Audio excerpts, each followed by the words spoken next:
The amazing thing about experiencing The Flash today is that I didn't actually just watch this alone. I got to meet two absolute local legends, Ryan Swales and Sam Glendenning, and we got to check out the movie The Flash. But is it any good?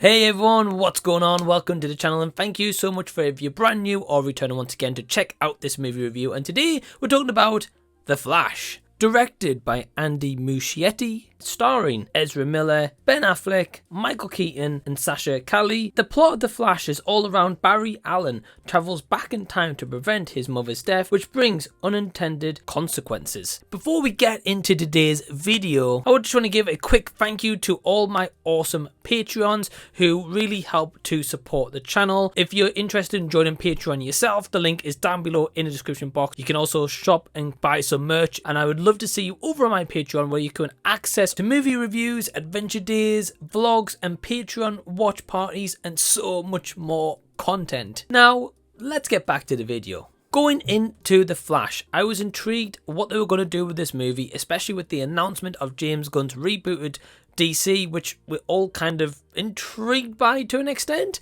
But yeah, I was kind of on the fence what they were going to do with The Flash, and overall what can I ultimately say is that there was elements that I enjoyed. The movie didn't bore me. This movie had potential, but ultimately it is a misfire without going into spoilers. So going into a couple of positives that I do have, Ben Affleck and Michael Keaton, when their roles are on screen as respective Batmans, I enjoyed the action set pieces throughout with each of them. Great to see Michael Keaton returning once again to the role.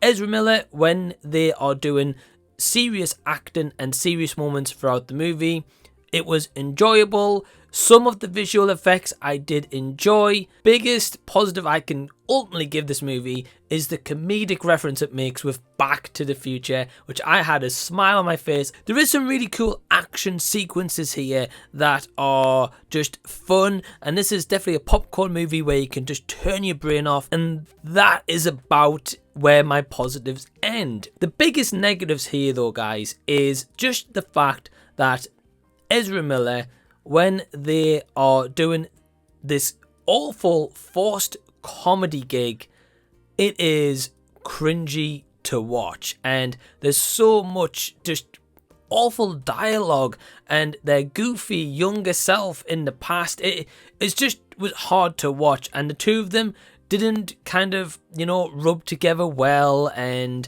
I didn't care about either one of them as soon as the movie started to go on and we started getting just this eccentric performance. And don't get me wrong, I completely appreciate Ezra was, trying to do their best. Like, I can respect that, but it was just awful. The decisions they make in this movie with Michael Keaton and Ben Affleck is absolutely appalling. They serve a purpose to an extent. Ben Affleck just gets thrown under the bus, and again, hard to talk about without spoilers. Michael Keaton is in this movie for nostalgia, and that's great. I think we all love Michael Keaton as Batman, and I'm a fan of him. He's not my favourite, but I'm a fan of him. So seeing him back, it was great.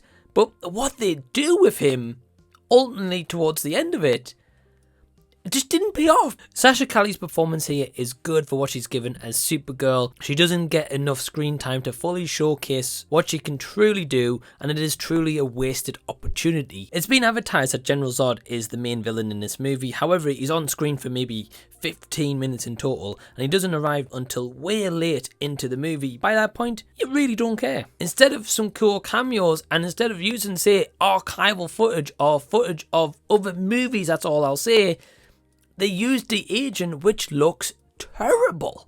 And I was like, wow, why did they all look so glossy? And then what is the worst part of this movie is, see, for example, you guys are watching me and looking at me right now, and, clearly you can see that there's bookcases behind me with kind of like, nerdy stuff on there. This movie purposely, say if that was like Ezra Miller sat here and they had, this stuff behind them, they purposely took all that out behind them, made the focus of the camera like so much on the face, almost as if it was kind of like saturated or sharpened to so much of an extent, And then the blue green screen behind them was just so obvious that it was, that they looked out of place. It's a strange one though, because I say all those negatives, but as I mentioned before, I can't say I was bored. There were certain parts that entertained me, and there was some positives to be found here.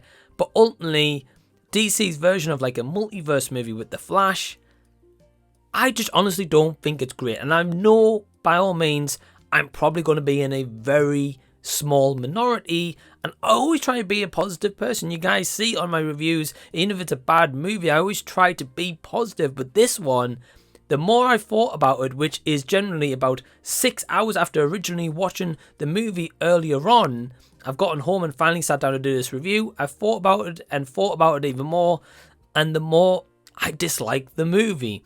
So my score at this moment in time for The Flash is a 2.5 out of 5. I hope that you guys have enjoyed this video, and if you completely disagree with me, or if you do agree with me, either way, let me know down below in the comment section. Please be respectful, and let's just continue discussion down there. If you've enjoyed the video, give it a big thumbs up, and also subscribe to the channel by clicking the red subscribe button down below. And until the next time that I see you guys, I'll be seeing you later.